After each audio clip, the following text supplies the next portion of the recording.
All right. Hi, everybody. Thank you so much for being here today. And Asher, thank you for such a fantastic lead-in. I assume by now we have quite a few returnees to this program, and I'm sure all of you have had the same experience. Coming into that music is just astonishing. It's always wonderful to have you know such an incredible player as part of this. Um, so please forgive. We had a bit of an echo at the beginning. That was a slight technical difficulty. I figured out what was going on, and we will not let that happen again. Wanted to let you all know. Let Just a you all little know now. Echoplex oud to start. Yeah, I was gonna say we went ahead. We had the looper pedal going. That's what you do in the final program. You have to push the edge just a little bit. Um, as I said, my name is Lori Black. I'm the Associate Director of the Lowell Milken Center for Music of American Jewish Experience at the UCLA Herb Alpert School of Music, and we are very pleased to co-present this program with the HUC JIR Jewish Language Project and our dear colleague Sarah Ben-Or. This is the final in a series of 3 programs that we have done featuring the wonderful Udist and scholar Asher Shasho Levy. One of the fun things about working in a field like Jewish music is that you are almost always working with your friends, and the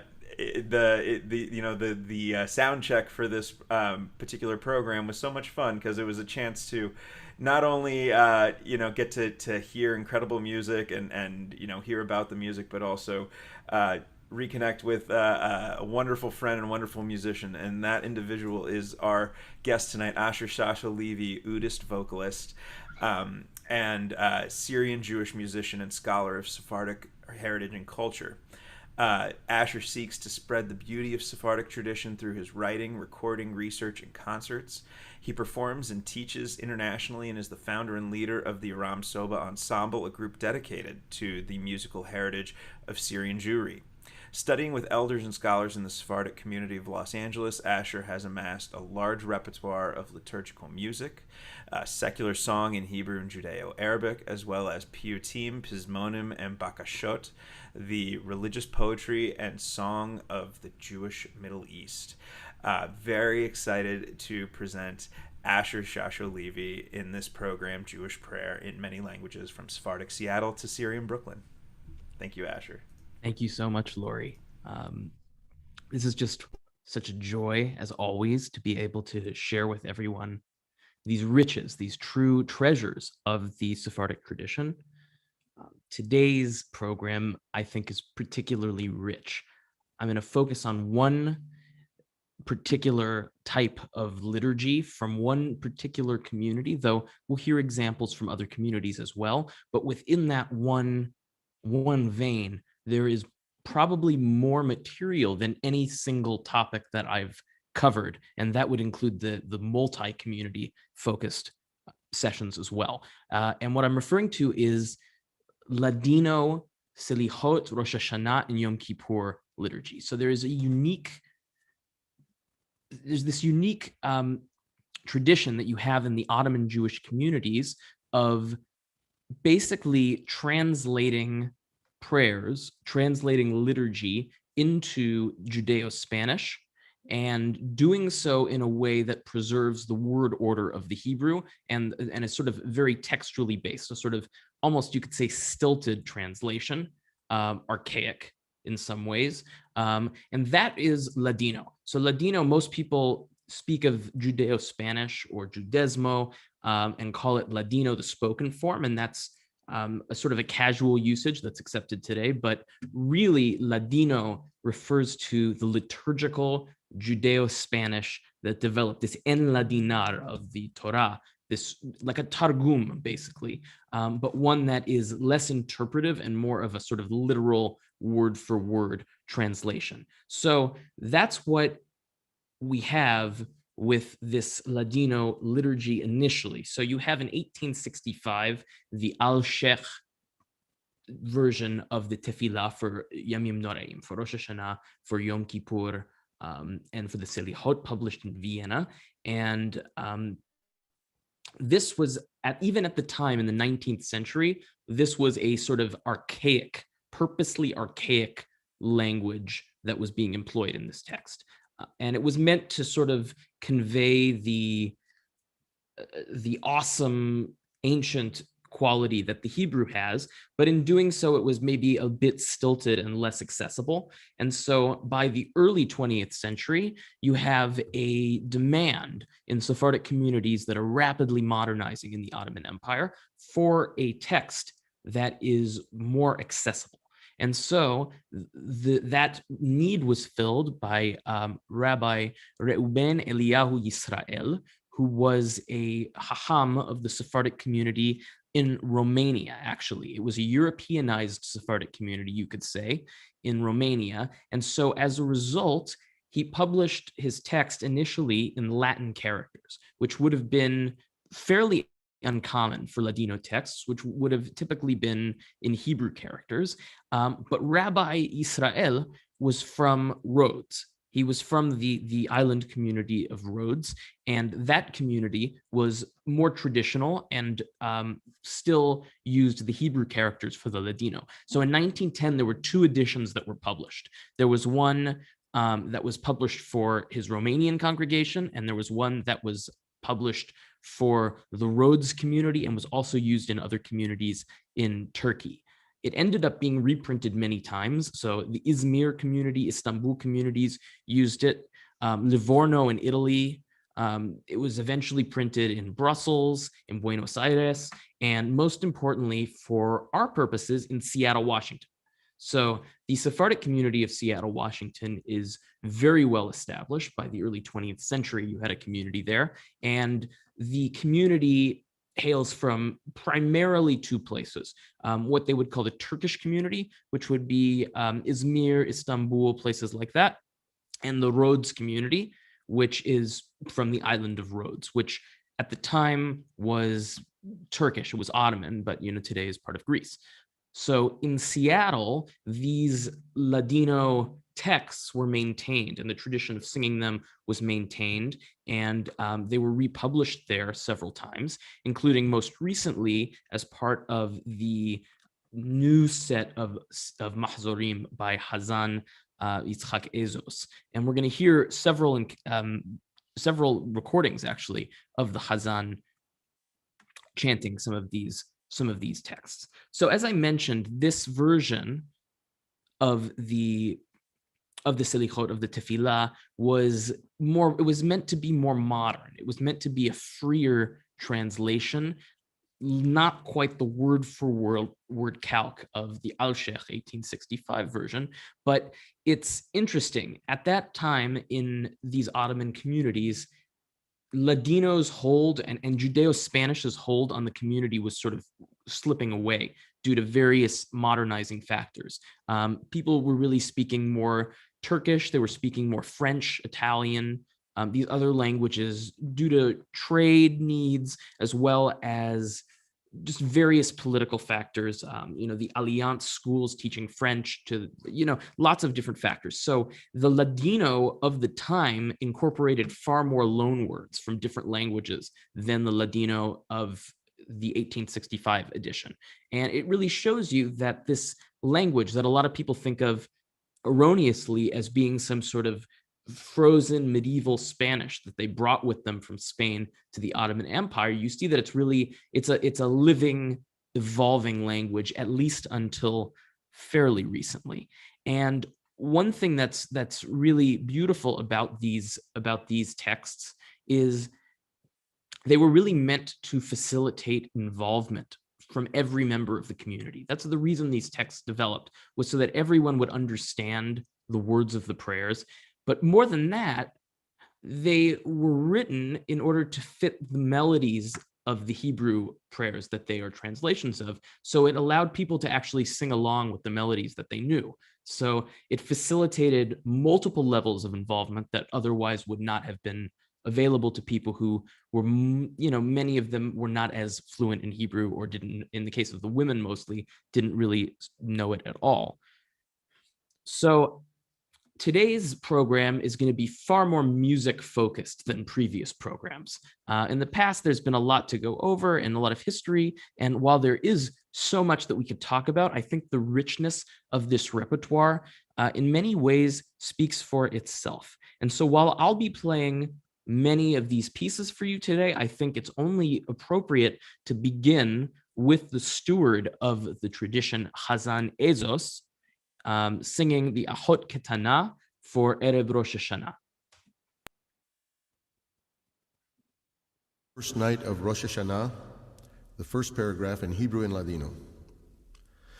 Ahot Ketana Tefilotea Orecha Veona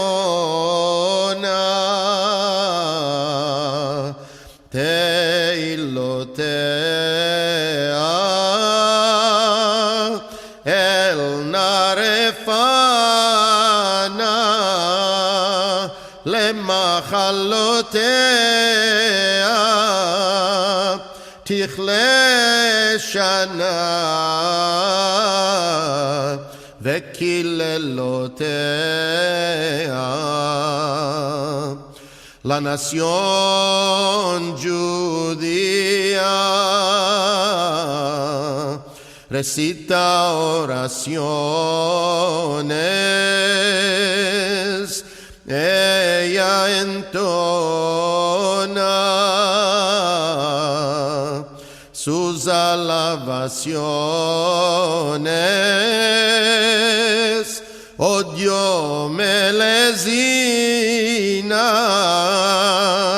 todas sus pasiones, termine la añada y sus maldiciones. So you see that And first of all, what an incredible, incredible performance, incredibly evocative of the tradition and of the holidays. And Hazan Ezos just brings so much to all of his tefillot, and we are lucky to have him continuing these traditions in such a vibrant way. But as you heard, the Ladino fits the same melody as the Hebrew, and in many cases, the tefillah would be conducted one stanza Hebrew, next stanza Ladino, and so on and so forth. And in fact, the next piece that I'm going to play does the same thing. And this is from the Selihot. So this is in the Sephardic communities for the whole month of Elul. Every day the Selihot is recited. So this is the Imafes for the Selihot. And it's interesting, Imafes is actually, it's an Ashkenazi piyut. I forget who is the author. I think Ephraim of Regensburg, but I could be wrong on that. It's I believe 12th century Ashkenazi composition, 13th century. Again, not looking at it, so I don't know the precise details there, but definitely something that is not original to the Sephardic communities, but all of the Sephardic communities of the Ottoman Empire and in North Africa, and indeed today in the sort of standardized Jerusalem Sephardic Edot HaMizrach Iraqi influenced Nosach that's most common among Sephardim worldwide, you see this piece. So this is Imafes, and the melodies, you'll note, many of them are, if not exactly the same as the famous Jerusalem Sephardic melodies, or even the Syrian melodies, they are related. There is sort of a family of Ottoman melodies.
And so that would continue on, and they would go through several more stanzas. Let's see.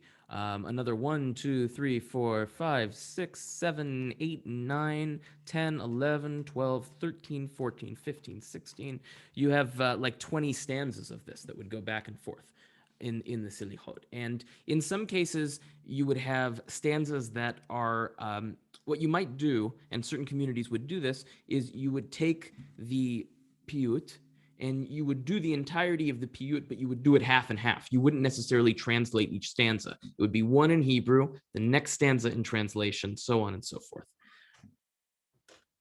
Okay, so there's so much beautiful liturgy here, and I'd like to continue with another piece that would be part of the Selihot for the month of Elul. So currently in Sephardic communities, every day this is being said, and in fact, if you went up to Seattle, you would be able to take part in a tefillah that has these pieces actually as part of their living tradition. Even here in LA at Tiferet Israel, parts of the tefillah on Rosh Hashanah and Yom Kippur are done this way. But in Seattle, it's done far more. There's a higher percentage of the service is done in Ladino. And in fact, I believe the Rhodes tradition, of which one of the two Sephardic synagogues in Seattle follows, has the highest percentage of Ladino in their liturgy compared to, say Salonika or Izmir or some of the other, Alexandria in Egypt, the other Ladino-speaking communities.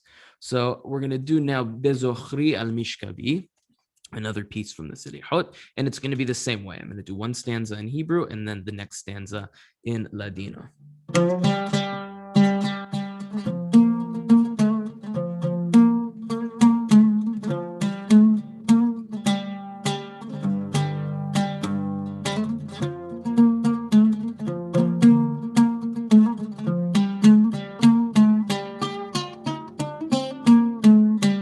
بزخري على المشكاري زدون ليبي بالشمف أقوم بأبوها البيت الوعي فدومف وعمر بنصي عين بتحننا الشمف نبلنا بيد أدوناي كي ربي مرحمة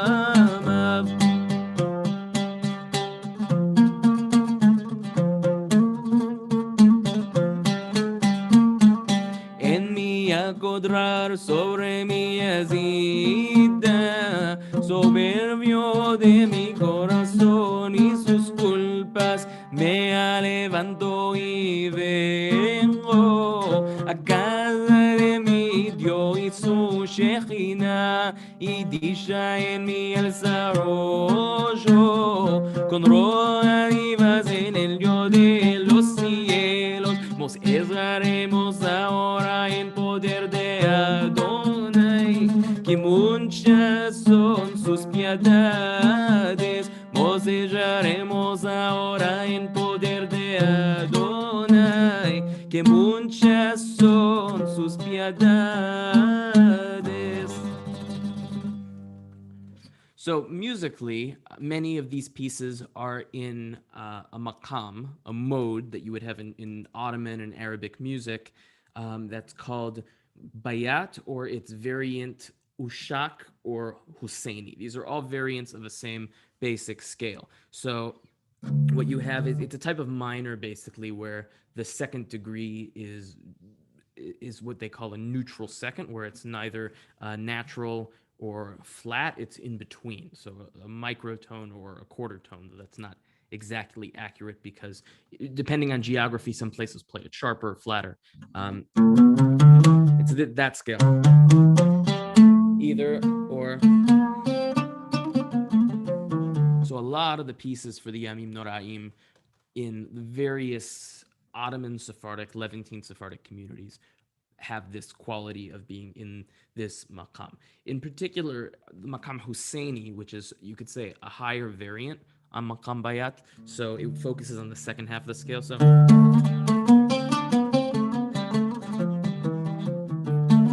the Husseini is associated with glory, and it's considered to be sort of a regal and glorious makam. So it's associated with the high holidays in these various communities.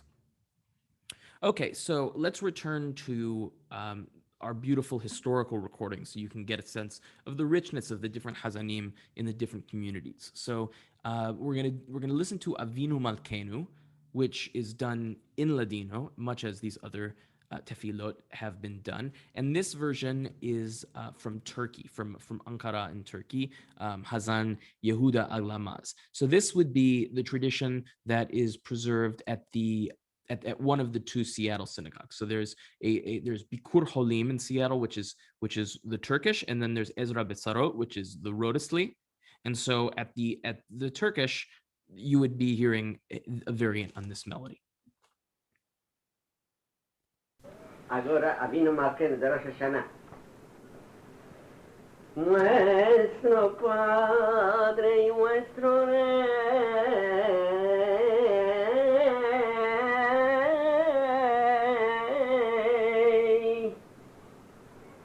oye vuestra voz y apiádate sobre nosotros.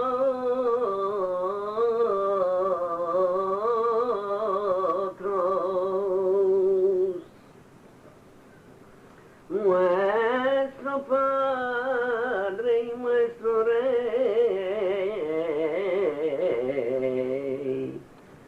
haz por ti sino por nosotros.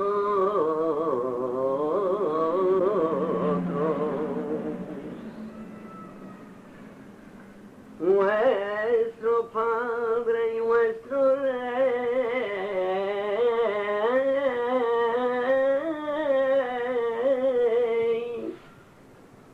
recibe con piedad y con voluntad a nuestras oraciones.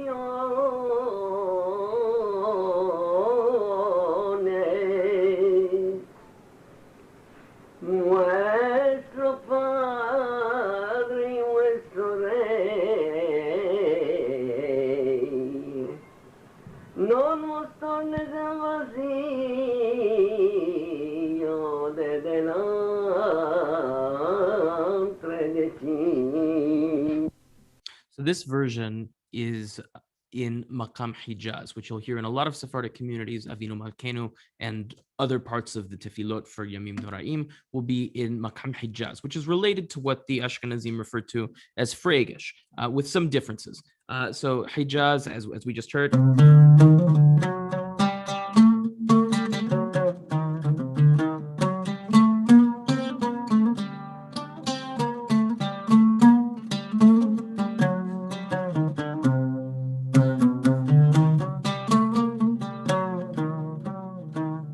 So that's the feeling of Hijaz. And you'll hear a lot of songs, even like piyutim, like the famous Syrian Jerusalem Sephardic piyut, Ozreini El Hai is in this makam, and many of the tefillot for the season are in this makam. So moving along, I'm going to sing a little bit of the Yeder Hashim, which is one of the piyutim that is sung on the morning of Rosh Hashanah as part of the Shahrit. There are many piyutim that are sung in both Hebrew and Ladino. This one is one of the more well-known, and it has a beautiful melody. There are two different melodies that I'm going to sing. So I'm going to sing the first verse in the melody that would be used for the introductory stanzas, and then I'm going to move to the very last verse and introduce that melody.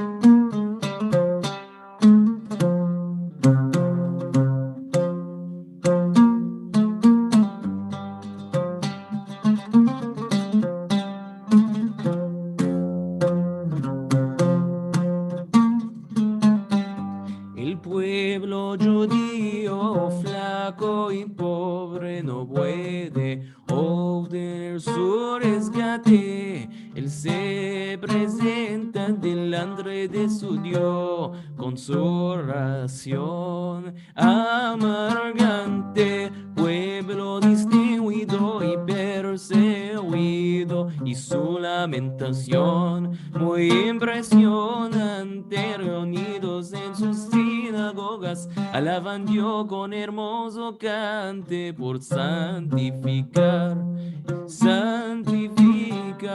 por santificar y glorificar a él Dios de Israel. להקדיש את קדוש יעקב ואת אלוהי ישראל. So it would continue many stanzas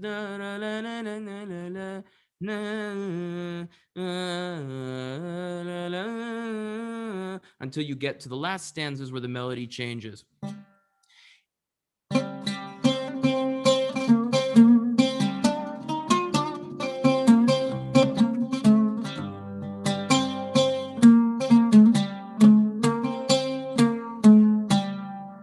El Dios es bendito en todo lugar, en la bajura, en la altura,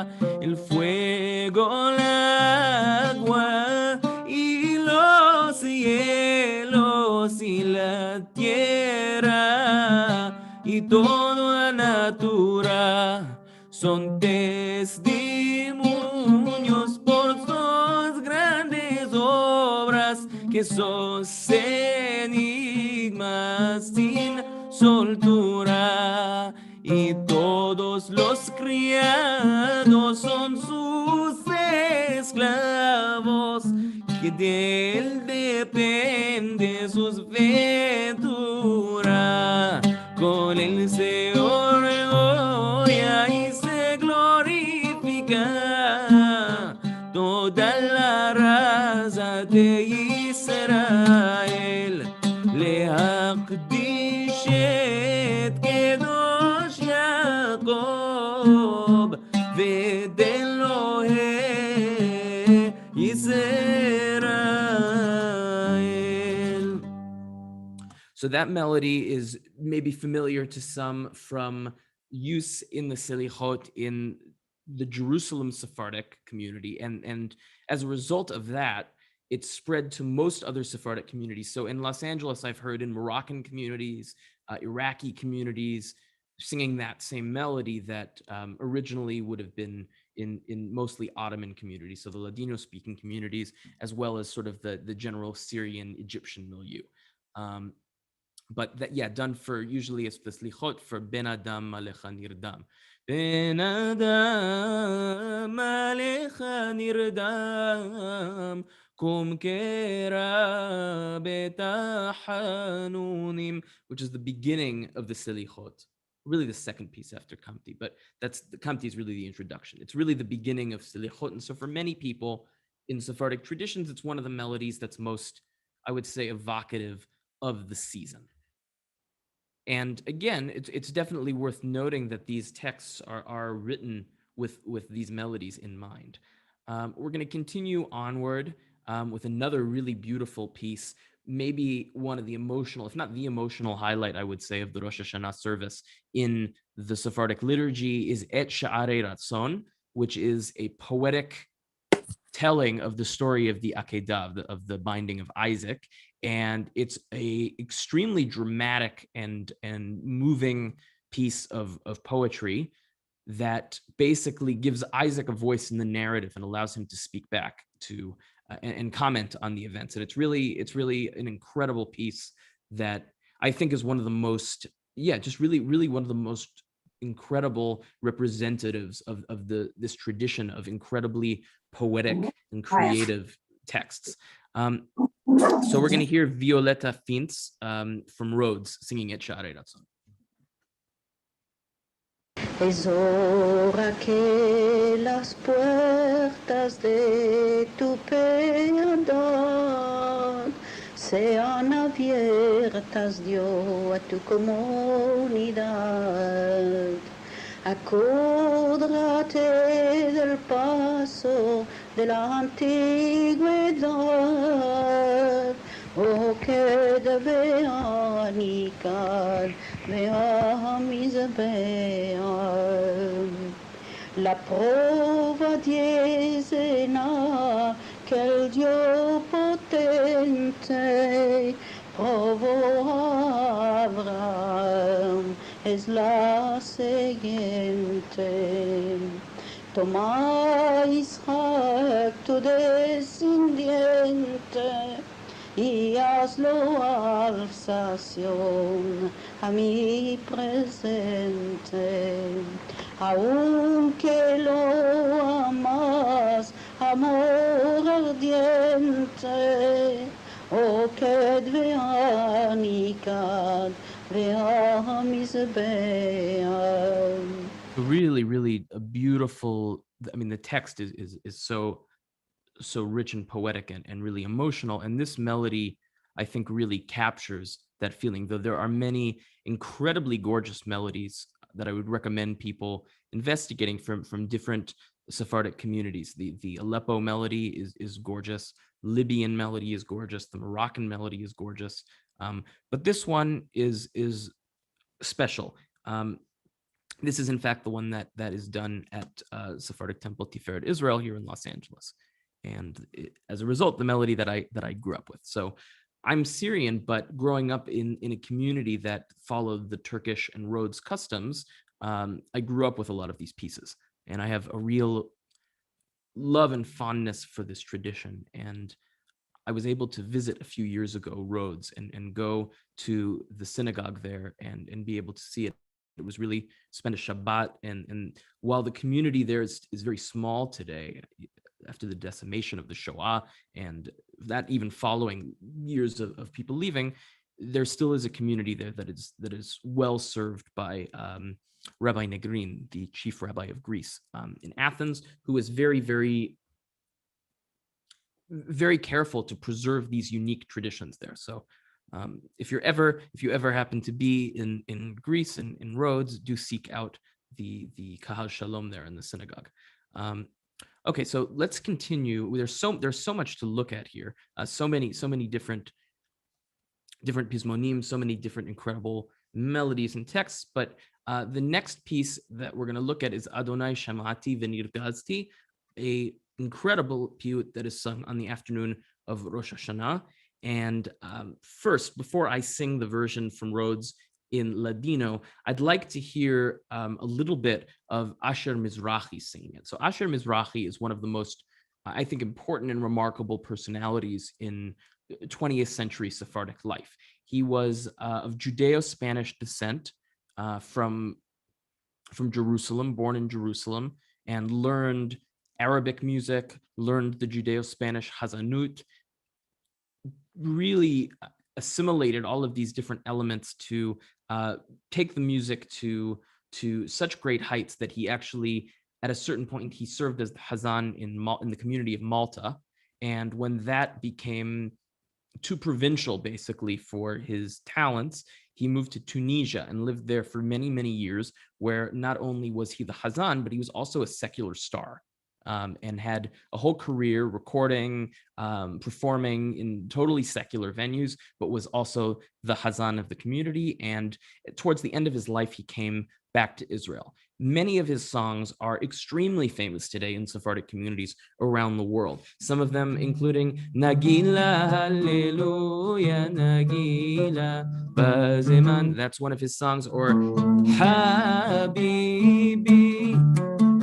Ya Habibi, two of his most famous compositions. So it's a real treat to get to hear him sing the traditional Sephardic melody for this piyut, because oftentimes when we have older recordings, it's not always the greatest Hazan of the generation at the height of their powers. Oftentimes it's community members or various people who know the piece and are recording it, but to have really a beautiful, this really will show you some of the heights of the improvisatory tradition that you have in the Makam-based Sephardic Hazanut.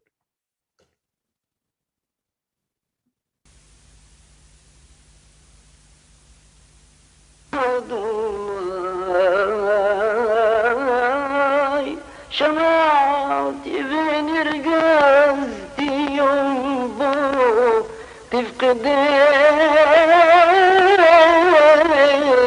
تفقديني زحلت بحالتي ينبو تدنيني وشفعتي وفهمتي بعدها بختم عيتيني يقدر اليوم أضناي يقدر اليوم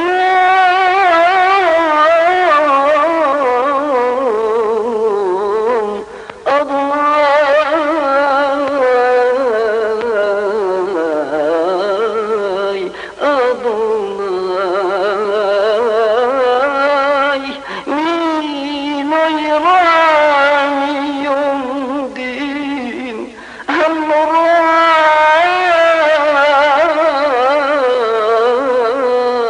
كل خايئة قد الله أكبرها ما صار بزك قيد نورا بصوت أضناي. Incredible performance, incredible depth of soul in that, and what an incredible opportunity we have to hear. It's such an auditory window into this world that while it's still surviving, it's not the same, obviously, as it was. So let's continue. There's so much actually that I could sing and then I could play, that I'm going to move through things a little bit faster. So that piece would be also sung in the Ladino, Adonai Shamati Shimacha, but and it would be to the same melody. I'm not going to sing that now. I'd like to move on to another couple pieces.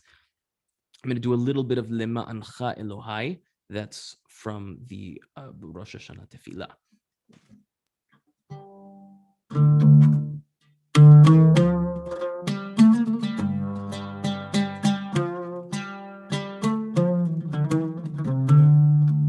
Por amor de ti, Dios mío, recibe con benevolencia al pueblo que busca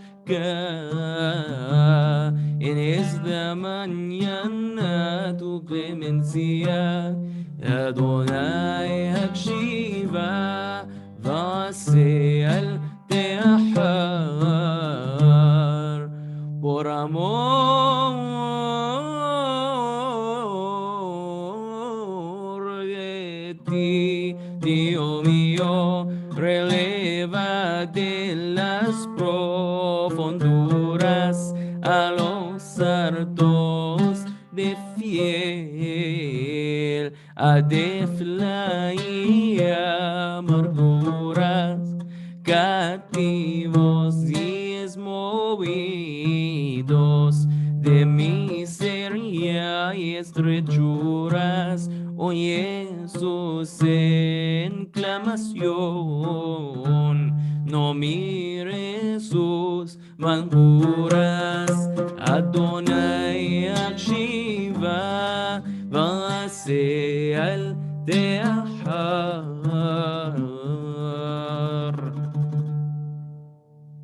So in Yom Kippur, you have a few pizmonim that are very well known, that are sung in this way, in the Ladino translation. You also have huge segments of the service. So, for instance, in all of the selichot where you have a vidui, so like the vidui of shahrit, of musaf, of minha, every one of those viduim is translated in a sort of the free translation of Reuven, Eliyahu, Yisrael into Ladino.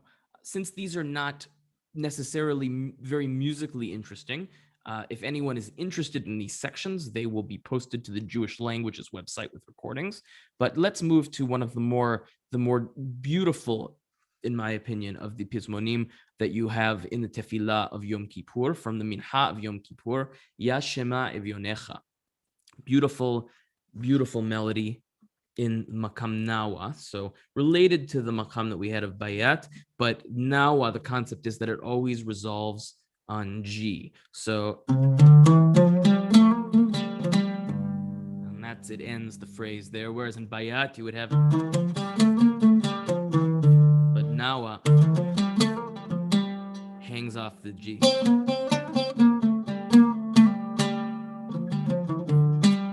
And this is probably the most famous melody in this Makam.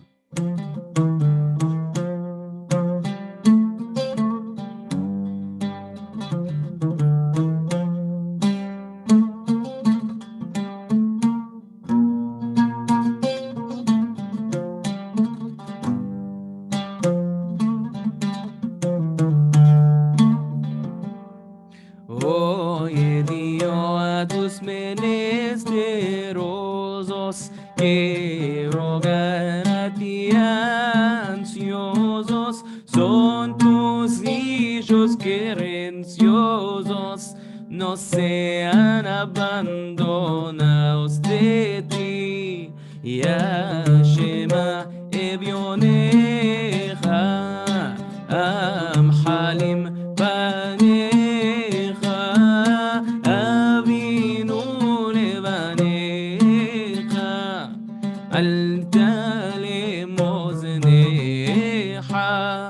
tu pueblo está profundo miseria y feridonos desde ni Jesús gemido, ni tornen vacíos delante de ti. Ya Shema ebioneja, am halim baneja, abinu lebaneja, al dalim ozneja. Ya Shema ebioneja, am halim baneja, abinu lebaneja, al dalim ozneja. So he just hangs there on the G at the end, oh, which is key element of this makam. So we're going to finish our exploration of this liturgy. There's so much more, even of the pieces that I think of as being extremely musically compelling moments of the tefillah that people in Sephardic congregations would all know these melodies and be able to sing along. I probably left out half of from that category, not even including the things that are more just chanted text. So, in the mincha of Yom Kippur, the haftarah, the reading of the book of Jonah, is done entirely in Ladino, in this tradition. So, you have all of these different other elements of richness in the liturgy, and all of it will be on the Jewish Languages website. So if you are interested in that, do check it out. We're gonna finish with El Nora Alila as we finish the Yom Kippur with the Ne'ilah, El Nora Alila. So I'd like to start by listening to just a little bit of a recording from LA, actually, of two Rodoslis, Hiskia Franco and Vida Turiel, recorded here in 1966 as part of the Rodosli community. So this is a beautiful peek into the LA Sephardic past.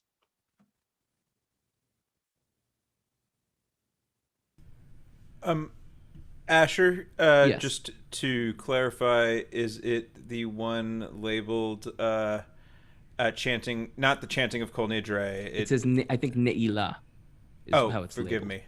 Gotcha.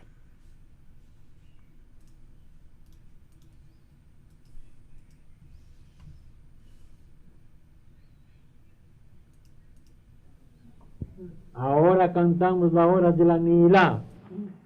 Elinora lila, Elinora lila, Amsilano mejila, Beshata neila, odio grande y poderoso, ensalzado y temiroso, acordanos tu perdón, en hora de Neila. Elinora lila, Elinora lila, Amsilano mejila, Beshata neila. El pueblo de esta sinagoga, sus ojos a ti de colga, se estremece con dolor, en hora de Neila, Elinora lila, Elinora lila, Amsilano mejila, Beshata neila. What a beautiful melody, beautiful recording, a peek into our history here in Los Angeles. I'm going to sing two more stanzas of El Nora Alila in order to sing two other melodies that you would hear in other Ottoman Jewish communities. I'll do the same two first stanzas, actually. The first one is a Turkish melody that's popular in Jerusalem, related to the melody that we just heard.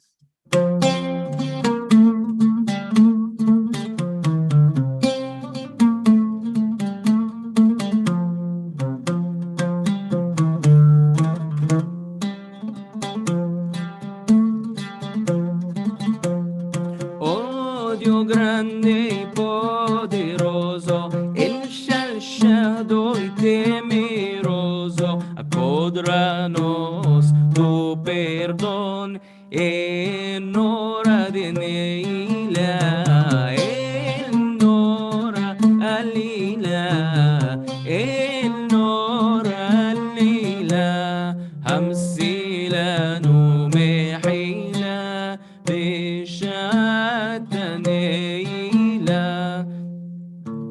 this is the other melody would be.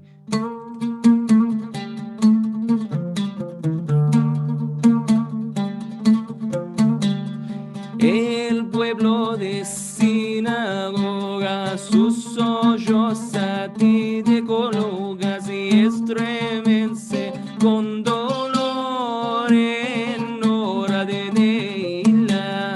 El Nora al Lila, el Nora al Lila, Hamsila no mehila, Bishad Neila, el Nora al Lila, el Nora al Lila, Hamsila no mehila, Bishad Neila.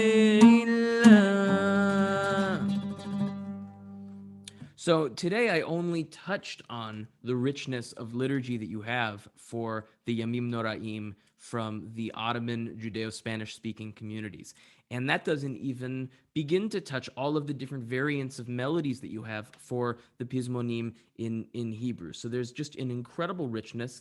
And again, as I mentioned, if you're interested in hearing more of this, there will be many more historical recordings, scans of much of the Rabbi Reuven Eliyahu Yisrael Ladino Selichot. A complete version of the Al-Sheikh Selichot will all be up on the Jewish Language Project site. Okay, thank you so much, Asher. Wow, we've gotten so much interesting and musical information today, and it was really just a pleasure to listen to you and also to the recordings of everyone that you shared with us. So thank you very much. As people are coming up with their questions to put in the chat, I just want to point out that there's this interesting tension between making the prayers accessible in a language that people understand and maintaining this ancestral language, Ladino, that is no longer the primary language of communication in most of the communities where these prayers are used, but is still very important. And it really has become a sacred language, right? You know, you think of Hebrew and Aramaic as Lashon HaKodesh, but Ladino in Sephardic communities is also sacred in its own way. And also, when you talked before about the archaic nature of the Ladino translations, that has a parallel in many Jewish languages around the world, where there will be some archaic features in their textual translation, but also in their spoken language as well. And one of the reasons that it sounds archaic is because it is sometimes a direct translation of the Hebrew, right? So would you say that a lot of the prayers that you sang today or that we heard recordings of are direct translations of the Hebrew into Ladino? Yes, they all are. But I think all of the pieces that I sang were the Ladino of Reuven Eliyahu Yisrael. The Avinu Malkeinu that we heard was the Al-Sheikh. So that one would be a true calque. It would be really stilted almost. And the need for Rabbi Israel to provide a new Ladino translation was to sort of bring it into, I don't want to say a modern idiom, because really by 1910, already people were starting to speak French and Italian and Turkish and other languages. So it wasn't necessarily, it was probably the last moment in time where you could really speak of Ladino and Judeo-Spanish as being the true living languages of these communities. But to the point that you bring up, what that does is it provides another aspect of this as sort of a sacred piece of history that these people are continuing. And when you have the multiple levels of diaspora going on, these different layers from 1492 from Spain and then into the Ottoman Empire, and then after especially the Balkan Wars, where you have all of this disruption, then it becomes something that is being brought then from that place to the new communities. And so it really is important in maintaining that heritage.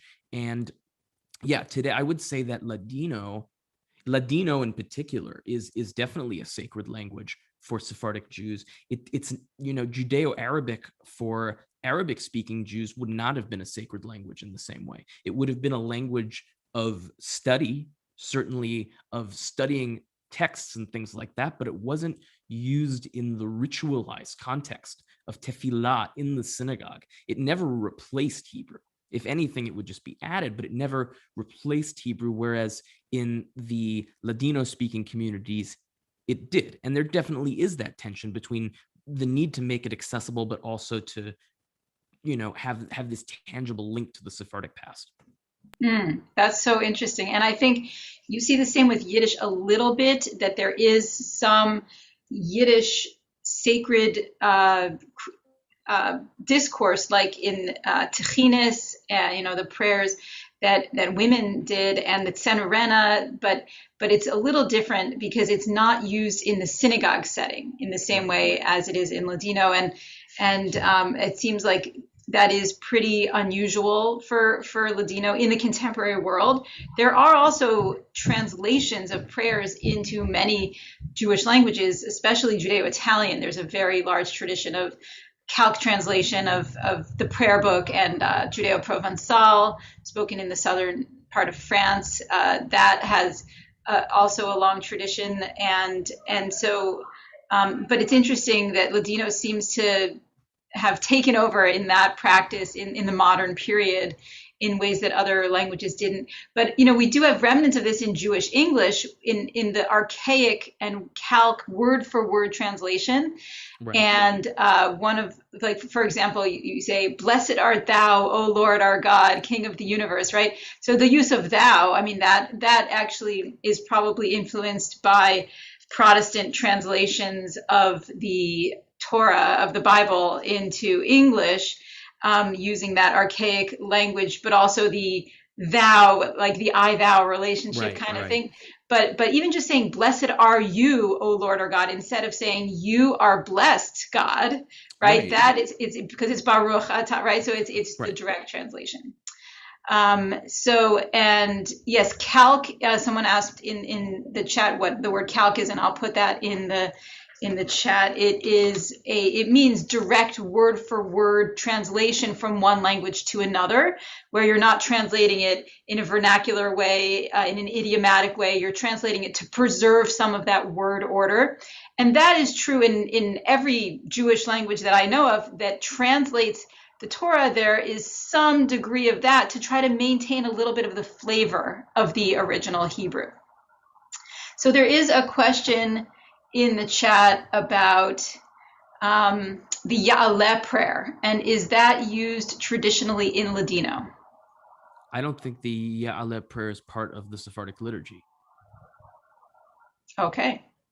I've only known it, I mean, I could be wrong, but I've only known it to be from my time with Ashkenazim. I don't believe it's part of the Sephardic liturgy. Okay. So it's worth noting that the Sephardic liturgy for the Yamim Noraim is vastly different from the Ashkenazi liturgy. If you have spent time in Sephardic communities on a Shabbat morning, you'd note that the liturgy is not vastly different. It's more of a matter of a word here or there and the order of the psalms that are said in the introductory section. And there are other differences, obviously. That's vastly simplifying it. But Yamim Noraim, oftentimes, Sephardim who are part of Ashkenazi communities will go specifically to a Sephardic community to spend the Yamim Noraim, because it's not only a matter of melodies. Most of the pizmonim, the piyutim rather, that I sang today and that we went through are not present at all in the Ashkenazi liturgy. El Nora Alila is not part of the Ashkenazi liturgy outside of its introduction by Sephardim in various congregations. But Yashema ebyonecha, Yisrael avadecha, lema'ancha Elohai, Adonai shamati et sha'arei ratzon, yedei rashim, bezochri. None of these are part of the Ashkenazi liturgy in any form. Avinu Malkeinu, of course, but the Ashkenazi liturgy has its own piyutim, basically. Yeah, and so would you say that a Sephardic service would be longer than an Ashkenazi service because of all these additional piyutim, or just about the same because they each have their own separate ones? Yeah, it's about the same. And I would say one thing that's different about the flow of a Sephardic service is there's a effort to not ever interrupt a section of the service with piyutim. So shahrit is done on its own. So you have shahrit and you have piyutim that come before and after it. So basically, in the breaks in the service, which is signified with a kaddish. So when you have a hatzi kaddish or kaddish tit kabal or one of these, various, kaddishim that break up the service, then you would have the piyutim. So, before nishmat is one place that piyutim are said. After kaddish tit kabal, before the Torah is taken out, piyutim are said there. Before the shofar service, before musaf. So it's a different structure. The Amidah doesn't really have a lot of piyutim in it, but before and after. I think the length is about the same. I just the major difference is that in a Sephardic service, everything is said out loud. There's nothing that is said quietly. If you're going to say it, it is sung out loud. Some stuff is just chanted, not in a melody per se, but just in one of the makamat, sort of in sort of a rhythmical reading, like a Torah reading. And then there are melodies for other things, call and response. Oftentimes, I would say pretty much all of the Sephardic communities, the service is led by the Hazan with two other people, the Somchim. So on either side of the Hazan would be a Somech, and they would lead the congregational parts. So when there's this antiphonal sort of prayer where the Hazan chants a line and the congregation has to respond, the Somchim serve as the shelichim, the emissaries of the congregation on the Teva, and help lead the congregation. Okay. Well, it looks like we're just about out of time. I know there were a few more questions, but if you have those, feel free to stick around and we can discuss those after we end the official program. But also someone asked for the link in the chat to the website where this material will be posted in the next few days, and that is jewishlanguages.org/liturgy. And there's already a lot of material there from the previous 3 sessions in this wonderful series. And it looks like one final thing that might be a good research project for someone is how these Sephardi and Mizrahi tunes and melodies and elements of liturgy end up in Ashkenazi congregations, and how they change along the way in their musical presentation and in their linguistic presentation, and whether people even know their origins. I mean, we're in a time period of mixing right now, as the Jewish world has always been to some extent, but now we're in this period of hyper mixing in Israel and the United States and other places in other Jewish communities, and this I think is a great example of that, where we have the UCLA Milken Center presenting Jewish music in America in so many different forms. You might have a klezmer session and then a Ladino translations of tefillah session right after each other. So I want to thank the UCLA Milken Center and all of our co-sponsors, and Asher in particular, for this wonderful series. The Jewish Language Project has some events coming up, and if you're not yet on our mailing list, you can find a link on our website to sign up for that. One of them is going to be about Sephardic Jewish papiamentu, which was spoken in Curacao, and there are still remnants of it today in the Caribbean. So I hope that you'll join us for that and for future events. Thank you.